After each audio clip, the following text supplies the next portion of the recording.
What's up, everyone, and welcome to another episode of the AI Download, your weekly recap of what's happening in the world of AI so you can keep up with all of it.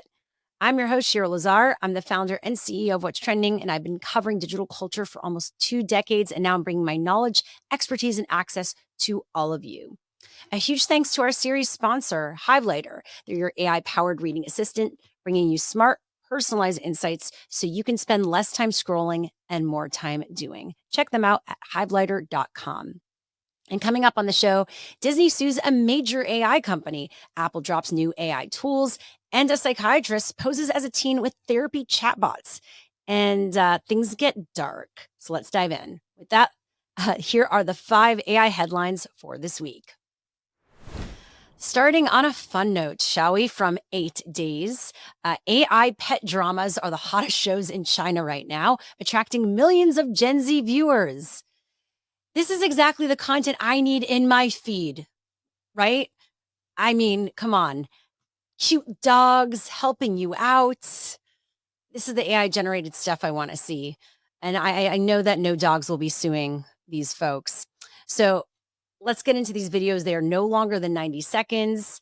They are micro dramas featuring these virtual pets and have become a massive hit. According to CBN data, Gen Z viewers make the bulk of the viewers who are willing to actually pay to watch these shows. It's not free. And one of the breakout hits is called, are you ready for this? The Cat Daddy Chronicles. It's about a feline raising a human baby. Okay, now this is where it gets weird. And it juggles mischievous kittens and deep family secrets. It's amassed over 1 million followers. It's basically like a telenovela with animals. And some videos are garnering more than 200 million views. I'm in the wrong industry. Its creator reportedly made $93,000 a month from the series. Definitely in the wrong industry. I should just make my dog Lila into AI and do something with that. Yeah. Figure that out after I record this show. Something to wrap my head around. Next headline. The lawsuits continue. All right. So last week we talked about Getty suing Stability AI in the UK. And now Disney and Universal are suing AI for Midjourney over images. So here's what's going on. Midjourney is one of the first platforms that I actually started experimenting with. That's an image generator, and it makes images from requests you type in, or basically prompts. So the lawsuit claims a, quote, bottomless pit of plagiarism, and that the tool makes, quote, innumerable copies of characters, including Darth Vader from Star Wars, Frozen's Elsa, and the minions, from Despicable Me. Those cute guys. So Midjourney, not a small company, although it's saying it kind of is. It made $300 million last year alone, planning a soon-to-be-released video service too. A lot of these platforms have these video services. And really, with this, it's questionable whether claims of piracy copyright will work in the favor of Disney and Universal, or if fair use will work in Midjourney's favor. And the San Francisco-based startup says they have a small self-funding team with less than a dozen full-time staffers. I love, they refer to themselves as a, quote, independent research lab. How cute is that? A cute indie research lab, small team that makes $300 million. This is the world we're living in right now. I mean, Sam Altman did say that's coming. We will see companies worth over $1 billion with one person. So,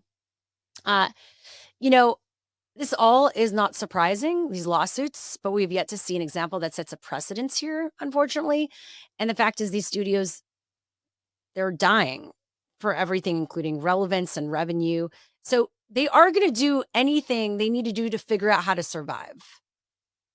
And I'm just surprised that the media companies don't maybe just invest themselves into one of these companies, right? Because individuals and directors like even James Cameron, he's an investor in Stability AI. You know the saying, if you can't beat them, join them or play them at their own game. Fight them, of course, because at this point, the train has left the station. They are stealing from you. Get your money. But also, maybe Hollywood isn't approaching this in the best way. That's my hot take on it. If I was a company like that and I had the money, I probably would, if you're not going to start your own AI company at this point, buy into one and join the game and be part of controlling it, be part of making the rules. Next headline this week. Apple had their big WWDC event, and everyone's been talking about this liquid glass. Uh, when this show airs, it'll be over a week out. But it was hard to get a sense of their AI announcements because they didn't really have any big newsworthy ones to expand on their Apple Intelligence that they announced earlier. I don't know if it was this year or last year. It was a while ago. I'm losing track of time. But here's a few of their AI announcements, a great roundup by TechCrunch here. One is visual intelligence. It's an image analysis tech that allows you to get information about your surroundings. For example, if you put, if you're watching this on YouTube, I'm literally pretending to hold up a phone. I was a theater kid, okay? I use my hands for everything. So you basically, when you're putting your phone, you're shooting something, you can use it to identify what you're shooting, like a plant in a garden, or tell you about a restaurant, or recognize clothing someone is wearing, and even showing you how to get it. And this is something in the past you'd probably have apps for, but now they're just owning it on the phone, on the device. They've also got their own image generation tool called Image Playground, which incorporates ChatGPT. This was actually pretty cool. One of my favorite announcements, Workout Buddy. Very practical as well. It's an AI workout coach. So let's take a listen. Great job starting your run. This is your second run this week. You're crushing it, closing that move ring for 6 straight days. Let's keep building on that with your run today. Fueled by some house vibes from Muramasa. I just think this is great. We all need some motivation, especially these days, and it's expensive to find a personal trainer. So this could work for you. At the end of the workout, the AI will also summarize everything from, I guess, just giving you good vibes, but also your pace, heart rate, whether you achieved any milestones. So pretty cool. Also, this is great for those who either have relatives or friends that speak another language. Maybe you're traveling. They have this live translation tool for messages, FaceTime, phone calls in real time, which actually Google announced something like this with Google Meets at their event. But this is something we're going to see a lot, these live translations. And if you're also sick of dealing with spam calls and customer service waiting, I mean, aren't we all? It's getting worse and worse, these spam calls. They have call screening now using AI. AI will screen your calls, weed out the bad ones. And then even when you're on hold, it detects the hold music. It will wait for you and bring you back when the customer service is ready. And in many ways, this is priming us all to get used to an AI agent because they didn't really announce anything around Siri this time. But the next big Apple event, just watch, Siri is going to become your ultimate AI assistant. It will be a thing. And this is going to normalize the mainstream use of an AI agent. So that's what came out of the Apple event. Next up from Time, a psychiatrist posed as a teen with therapy chatbots. The conversations were alarming. This was probably the biggest stories I personally feel like of the week. Appeared everywhere in my feed. It's a bit of a bombshell. Again, not surprising. We saw this coming. Dr. Andrew Clark, a psychiatrist in Boston, saw that teens are using chatbots. So he decided to pose as one and chat with them. The results are extremely disturbing and concerning. So I'll just preface that. Here's what went down, little summary of this great article. Check out in time.com. We'll have the link in the show notes on the HiveLighter, etc. The bots encouraged him to, quote, get rid of his parents and to join the bot in the afterlife to share eternity. They also tried to convince him that they were licensed human therapists and encouraged him to cancel appointments with actual psychologists. Boy, it gets worse. Okay. They also crossed the line into sexual territory. One bot suggested an intimate date as an intervention for violent urges, not realizing he was posing as someone, as a 15 or under. And so the psychiatrist tried 10 different chatbots, including, ChatGPT, Character AI, one called Nomi, and Replica. I'll share the positive, the little positive in this. Well, it does all sound bad and is bad. Most did understand clear-cut questions, like when he asked, "Oh, do I have this disorder?" Or maybe, "What do I do if I want to hurt myself?" Like, it did kind of understand that clear cut, those questions, but it didn't really understand, and this is where it got bad and problematic, the nuances. Those nuanced questions, the AI is just not there yet. It's not sophisticated enough. And unfortunately, we've already seen the repercussions of this, not just for adults. I mean, there have been cases of adults dying by suicide because of AI, but tragically, last year, a Florida teen died by suicide after falling in love with a character AI chatbot. And we reported about this on the show previously. At the time, character AI called the death a quote tragic situation, pledged to add additional safety features for underage users. They're currently being sued by the teen's mom. We'll see what happens with that. So the lesson here is AI therapy is not ready for prime time. It clearly has its limitations.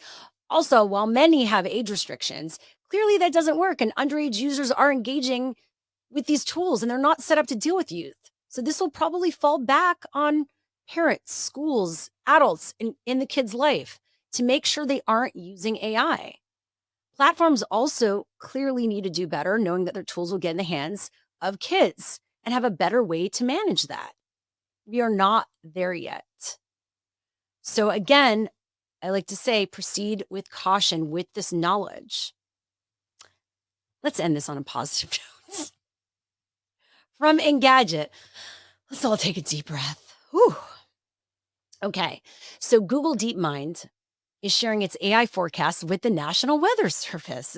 It launched a new website where you can see its predictions. Cute, sweet AI story. Google says they're designed to support, not replace. By the way, they always need to preface this. I'm not trying to replace the NHC forecasters, although it seems, according to this article, that President Trump's National Weather Service has already cut a few of them, reduced their headcount. So that's happening. The company is also careful to repeatedly describe its models as experimental. But again, they say this just, check this out. They do back this up with data from real life storms over the last 2 years. And on average, it's 5-day hurricane track prediction. It gets actually closer to the storm's actual path than this ENS tech. I don't know a lot about this weather tech, but basically, it gives you an extra 1.5 days of warning with the same level of confidence. So again, I think a lot of these tools, they're saying, we're not replacing the current tech, but possibly this is showing that this will be used in the future. It's looking like it's better. But if you want to nerd out on the weather, or if you're a storm chaser or in the path of a storm, this could be for you. So go check it out. It's online right now. We'll have the link below as well. And you can follow storms in real time. It's kind of cool, I must say. And those were the top 5 AI headlines for this week. Thank you so much for joining us today. I really loved learning with all of you. Thanks again to our series sponsor, HiveLighter. Check out the AI Download Collection. I've been mentioning it throughout the show, where we curated the top headlines from today's episode, so it's easy to read more of them and share them with your friends on social media, with colleagues. So click the HiveLighter link in our show notes to get smarter. Thank you so much again to Muso Media for producing and editing the series.